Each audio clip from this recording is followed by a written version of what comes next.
Any environment we live and work in contains potential hazards to our health or well-being. We encounter hazards like this one in and around the home and at work every day. But these are risks we have learned to manage, and we take precautions almost without thinking. Your workplace is no different. However, your job also entails working with federally controlled materials, substances that require good workplace habits to keep the potential hazards to a minimum. That's where WHMIS comes in, a Workplace Hazardous Materials Information System. WHMIS is designed to ensure you have access to information about the hazardous materials you work with. Because minimizing the risks is simply a matter of understanding what those risks are, knowing how to protect yourself, and knowing what to do should an accident happen. With an understanding of the risks, protecting your health and responding to workplace hazards will come as naturally as basic safety around the home.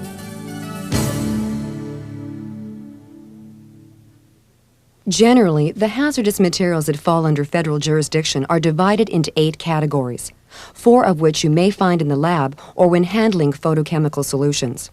Class A materials, or compressed gases, are represented by a sealed cylinder. These are materials such as nitrogen gas, which is used in larger photographic labs for developer agitation. These cylinders become a hazard if knocked over, because if the valve is damaged, it could come off and the whole cylinder could shoot across the room like a rocket. So keep your lab safe.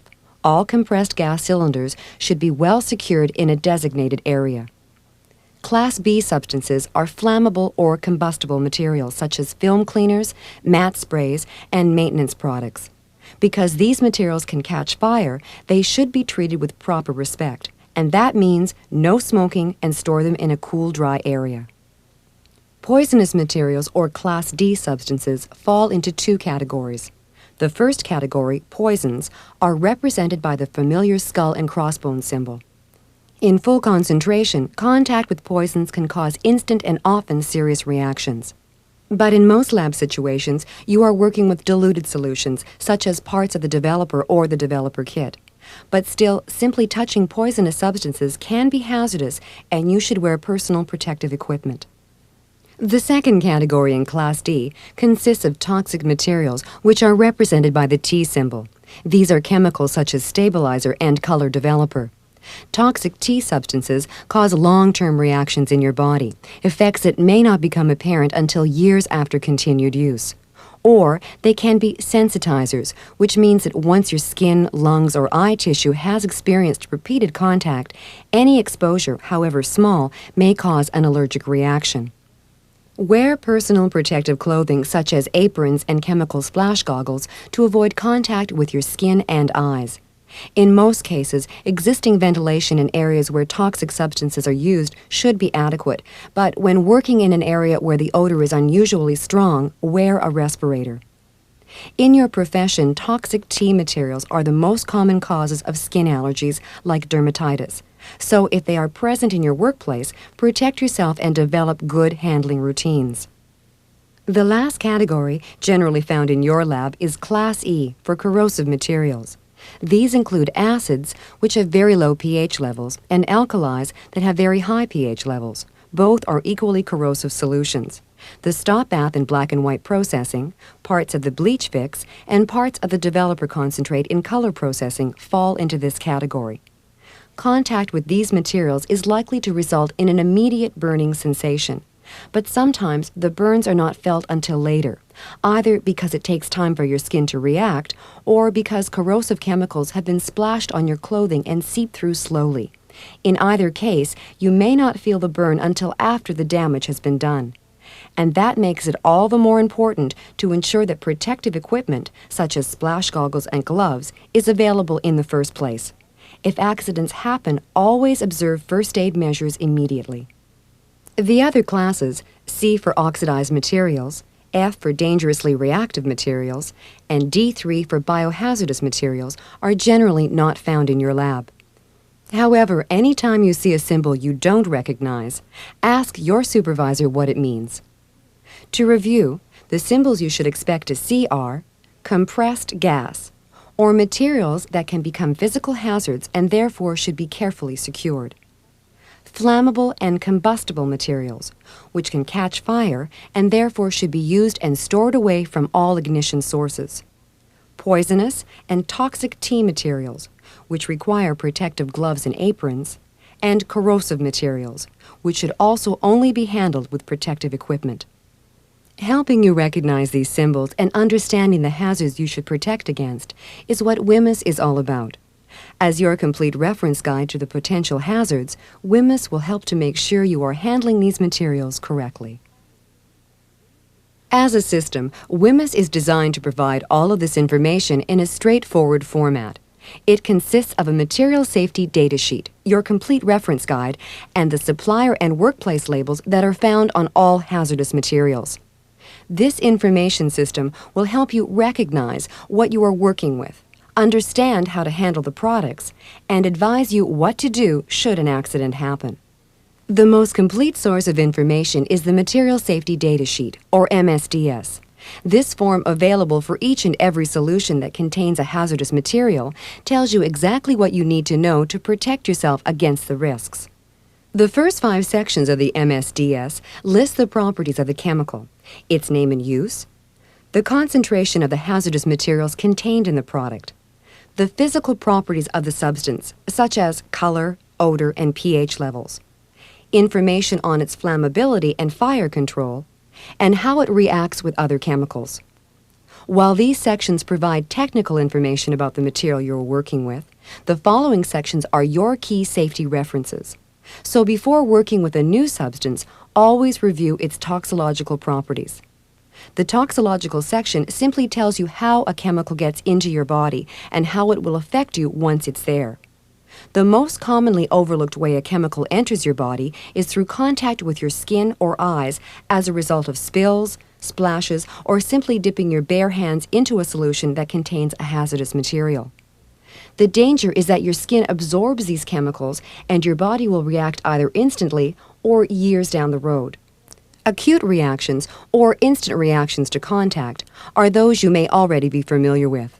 Sneezing, watery, red, and itchy eyes, or a skin rash are common reactions to poisons and corrosive materials contained in photographic chemicals.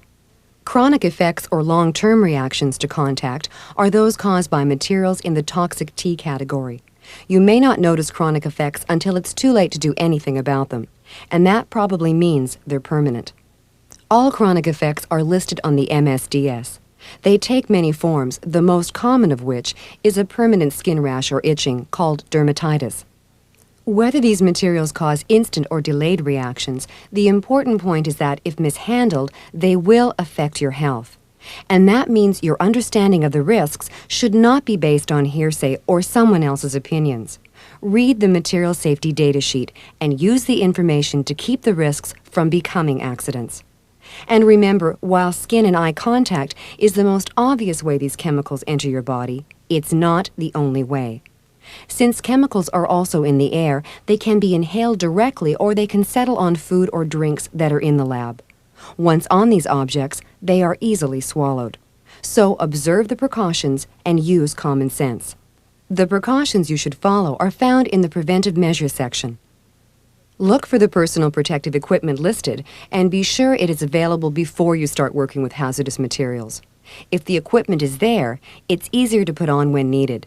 Protective equipment generally includes gloves, splash goggles, a chemical-resistant apron, and in some cases, a respirator. You can also refer to the section for general waste disposal and spill procedures. Be sure you know the basic handling procedures and the right equipment to wear. There are times, however, when accidents do happen, and the First Aid section of your MSDS tells you what to do. In First Aid Measures, you'll find complete information on how to help a person who has been affected by exposure to a chemical or hazardous material. For materials you use daily, develop an excellent working knowledge of what to do should they contact your skin or eyes. Know how long you should wash after contact. Have standard first aid tools like eye washes available and use them. And know when a physician should be contacted. The information is all there in the First Aid section of your MSDS. When you consult a physician, bring the MSDS form with you. The technical information it contains is very important to your doctor. The last section simply provides the date of the MSDS and who completed it. On the whole, this document is your complete guide to developing good workplace habits. It's the key to understanding the risks of the chemicals you work with to ensure safety is just a routine part of your job. So make sure you know where to find your material safety data sheets, or MSDSs, and review the information to ensure your routine habits are on the mark. The other key elements of the WHMIS system include a supplier label, which must by law be on the products you receive, and a workplace label, which should be posted on the working solutions after they have been mixed. The supplier label indicates the product contains hazardous materials by way of a distinctive WHMIS border. The label must indicate the product name, supplier or distributor name, reference to an MSDS, and the hazard symbol, designating which class the substance falls into. Labels on containers over 100 milliliters must also state the risks, with a phrase such as "caution causes irritation," precautionary measures to follow when using the product, and first aid measures for treating a person who has been overexposed. The rule of thumb when receiving these products, whether they are under or over 100 milliliters, new or regularly used products, is to be sure you are familiar with the correct handling procedures detailed on the corresponding MSDS. Once you have received products and they have been mixed ready for use or put into replenisher tanks, a workplace label must be attached to advise your fellow workers about proper handling. While you may know what you have mixed, others won't unless it's properly labeled. Although workplace labels take many forms, this type of label is gaining acceptance because it's easy to understand. Each chemical is evaluated for general health risks, flammability, and reactivity, which is the material's level of stability in contact with other chemicals. Each of these categories is rated on a scale from 0 to 4 to indicate the level of risk. In this scale, a rating of 0 means no risk, and 4 designates a very high degree of hazard. The majority of hazardous materials used in photographic processing are not flammable, nor are they reactive. However, you will find many of the solutions you work with are rated at a health risk of 1 or 2, meaning there are hazards. But they can be controlled simply by developing good workplace habits like wearing gloves and washing after contact. The final section of this label concerns personal protective equipment. An information code is used to indicate equipment that should be worn when working with the product. If you become familiar with what the codes represent, then staying prepared will be easy. In all, supplier and workplace labels are short summaries of the information from the MSDS. They are quick reference guides to the safe handling of hazardous materials. Look for them in your lab and read the corresponding MSDS to make sure you're using a solution safely. In general, WHMIS is a system that is based on common sense, the same good sense that we exercise in every activity that poses a risk to our health and well-being. Today, WHMIS represents your right to know about how mishandling the materials you work with can affect you. It provides you with what you need to make sure your routines are safe and that precautions are second nature.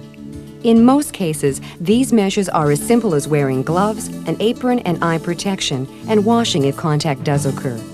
But be aware that there are exceptions to this general rule of thumb, and use WHMIS, your Workplace Hazardous Materials Information System.